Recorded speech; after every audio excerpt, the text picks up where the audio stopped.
3-4 বার মতো জলে ধুয়ে নিয়েছি। ধুয়ে নেওয়ার পরে একটু হালকা গরম জলে হালকা একটু সেদ্ধ করে নিলাম। সেদ্ধ করে নিয়ে জলটা চিপে এই যে এখন ভাজতে বসিয়ে দিয়েছি। এটা একটু ভাজা ভাজা হয়ে গেলে, মানে জলটা এটা শুকিয়ে গেলে নামিয়ে রাখবো। আলু আর এটা একসঙ্গে নামিয়ে রাখবো। এটার মধ্যে আমি যে নুন হলুদ দিয়ে দিলাম। আজকে আর বেশি কিছু দেখাতে পাচ্ছি না, কারণ আজকে একটু তাড়াতাড়ি রান্নাটা করে ঘরে অন্য আলাদা অনেক কাজ আছে, সেগুলোই করব। তোমাদের সঙ্গে আর বেশি কিছু শেয়ার করতে পারবো না আজকে। বাকি কাজগুলো কালকের ব্লগে দেখতে পাবে। আজকে শুধু এই রান্না বান্না খাওয়া দাওয়া এসবই এই ব্লগটাতে দেখতে পাবে। এই যে আমার ব্যাঙের ছাতা বা মাশরুমটা প্রায় ভাজাই হয়ে গেছে। ভাজা হয়ে গেছে, এখন নামিয়ে রাখবো। আমার ছেলে আবার মাশরুমটা খুব পছন্দ করে, সবাই পছন্দ করে। মেয়ে আবার ঝাল মাশরুম খেতে পারে না, তাই ওই জন্য একটু ভাজা রেখে দেবো।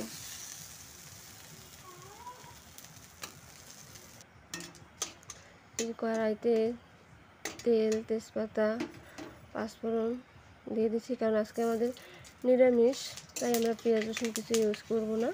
নিরামিষে যা যাবতীয় দেওয়া হয়, তেজপাতা পাঁচফোড়ন সোমবার দিয়ে নেব। আর মশলাটা করে রেখেছি, জিরে, আদা আর লঙ্কা, শুকনো লঙ্কা একসঙ্গে বেটে মশলাটা করে নিলাম।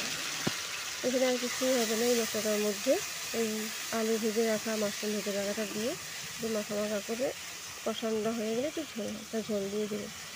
আজকে একটু ঝোলঝোলই করবো, কারণ অন্য কোনো সবজি নেই। আগে দেখতে পেয়েছিলেন যে করলা ভাজা, কাঁকড়া ভাজা আর হচ্ছে করলা আলু একসঙ্গে ভাজা। করলাটা পিস পিস করে যে ভাজা করেছি, ওটা আমার মেয়ে আবার খুব পছন্দ করে। আর আলু দিয়ে ভাজা করলে খেতে চায় না, তাই ওই জন্য একটু আলাদা করে করলাটা ভেজে নিলাম। আর কাঁকড়া ভাজা দেখানো হবে, দেখতে হবে পুরো রান্নাটা হয়ে যায়, তারপর দেখিয়ে দেবো কী কী আজকে রান্না করলাম। আজকে সারাদিনে অনেক কাজ করেছি, তাই ভিডিওটা এডিট করার সময় পাইনি। এই রাত্রেবেলা এখন ছেলেকে পড়াতে বসে ভিডিওটা এডিট করলাম। এখন ছেলেকে শুইয়ে দিয়েছি, এখন আমি বসে বসে ভয়েস দিচ্ছি। জানি না আমার ভয়েসটা তোমাদের কেমন লাগে।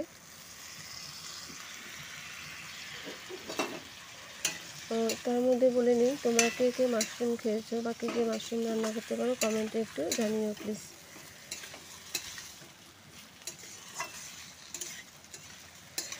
এই মাশরুমটা অনেকেই আগে জানতো না এটা কী জিনিস, আমরাই জানতাম না, কিন্তু এখন সব জায়গাতেই পাওয়া যায়, সবাই খায়, বেশিরভাগ লোকই খায়, তো সবাই এখন চেনে আর কি।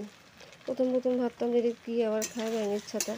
এটা ব্যাঙের ছাতা বলতে কি, যে ঝোপে ঝাড়ে নোংরা জায়গায় জলাশয়ের কাছাকাছি জায়গাতেই হয় আর কি।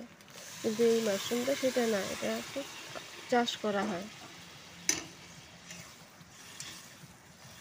খাওয়ার জন্য চাষ করা হয়। এটা সেই ঝোপে ঝাড়ে কুড়িয়ে পাওয়া মাশরুম, ব্যাঙের ছাতা নয়। এই আমি মাশরুমটা প্রায় হয়ে গেছে।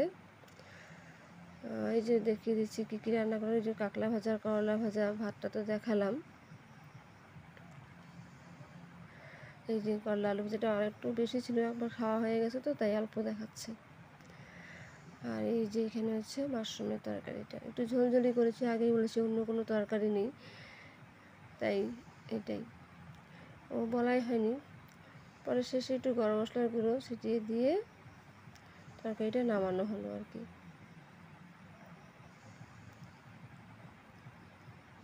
আমরা তো খাই, ভালো লাগে। গ্রামে অনেকেই এখনও বলে যে এটা এসব খাবো না, ঘৃণা লাগে, ব্যাঙের ছাতা খাওয়া যায় না, কেমন লাগে, অনেকেই বলে আর কি, তবে আমরা খাই। এই দেখো একটু ভাজতে বসিয়ে দিয়েছি আবার, কারণ মেয়ের জন্য রাখতে একটু ভুলে গেছিলাম ভাজা মাশরুম, তাই ওই ঝোলের মাশরুম একটু তুলে ধুয়ে ওই জলটা ঝোলে দিয়ে দিলাম, আর মাশরুমটা একটু ভেজে নিলাম।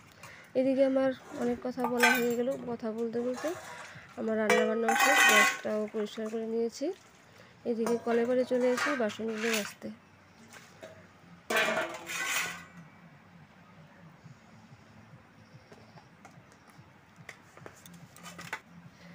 এই ফাঁকে মেয়ে আর মেয়ের বাবা ঘরে শুয়ে শুয়ে মোবাইল দেখছে, ছেলে স্কুলে আমি আমার বাকি কাজগুলো সেরে নিচ্ছি।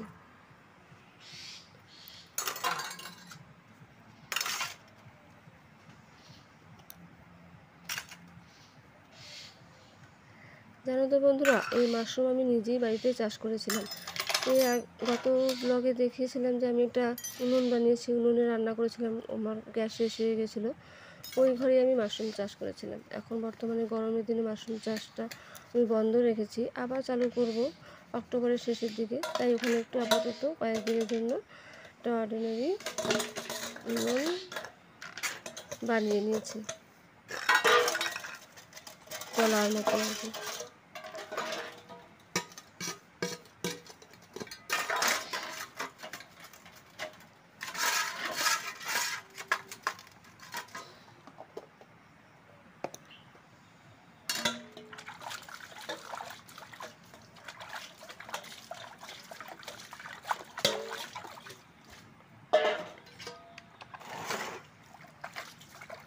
দেখো বন্ধুরা, সারাদিন আমাদের এইসব কাজ করতে করতেই দিনটা চলে যায়। কীভাবে যে সকাল থেকে রাত সারাদিনটা চলে যায় বুঝতেই পারি না। কাজ করতে করতে আমরা একদম হাঁপিয়ে গেলেও কিছু করার নেই, কষ্ট আমাদের করতেই হবে, কারণ আমরা হচ্ছে গৃহিণীদের সবসময় কাজ করে যেতেই হয়।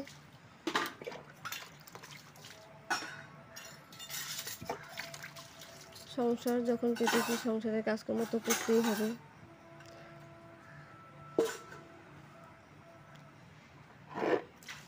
এই বাসনগুলো ধুয়ে নিয়েছি, ধুয়ে নিয়ে কড়াই পাটটা একটু জল দিয়ে পরিষ্কার করে দিচ্ছি।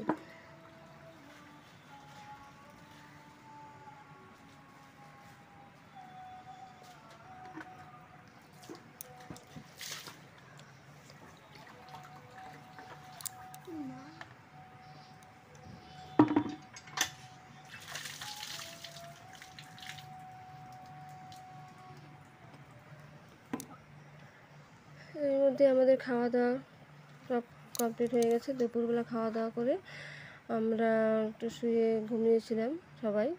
এর মধ্যে মেয়ের শরীরটা একটু খারাপ খারাপ জ্বর ভাবছিল, ওকে একটু ওষুধ খেয়ে ঘুম পাড়িয়ে দিয়েছিলাম। আমরাও ঘুমিয়েছিলাম। ঘুমানোর সময় প্রচণ্ড বৃষ্টি হয়েছিল। ওই বৃষ্টির সময় আমরা সবাই ঘুমাচ্ছিলাম আর কি। বৃষ্টির জন্য ঘুমটা সবার ভালোই হলো। তো সন্ধ্যার আগে আগে ঘুম থেকে উঠলাম, উঠে একটু আমরা ওই যে প্রার্থনা করছিলাম। মেয়ে ঘুমাচ্ছিলো তখনও।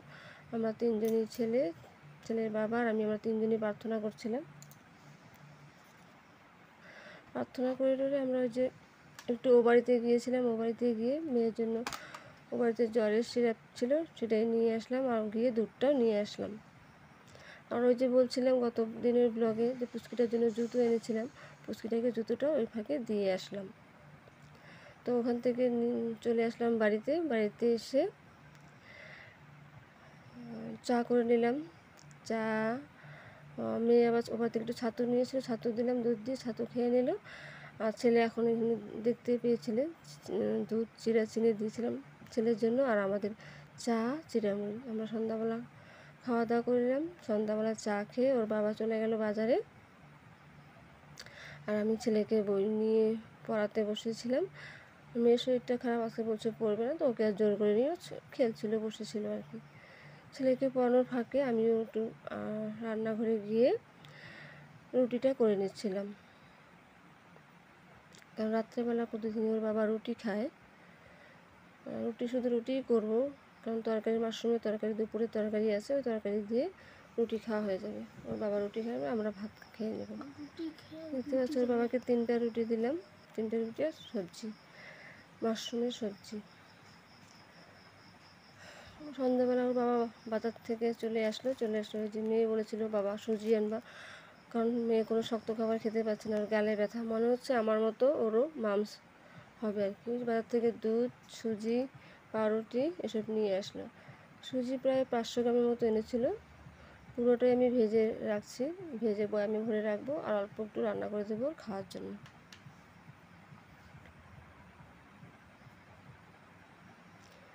আর আপেলও নিয়ে এসেছিলো। এই ফাঁকে মেয়েকে অর্ধেক আপেল কেটে দিলাম খাওয়ার জন্য। মেয়ে খেয়ে নিল, তারপর সুজি রান্না করে সুজি দিয়ে দেবো, মেয়ে খেয়ে নেবে, আমরাও খাওয়া দাওয়া করে আজকের মতো এখানেই ব্লগটা শেষ করতে চাচ্ছি। তো বন্ধুরা, আমার ব্লগটা যদি তোমাদের ভালো লাগে তো চ্যানেলটাকে একটু সাবস্ক্রাইব করে দিও। আমার পাশে থেকো। আজকে এখানেই টাটা, বাই বাই।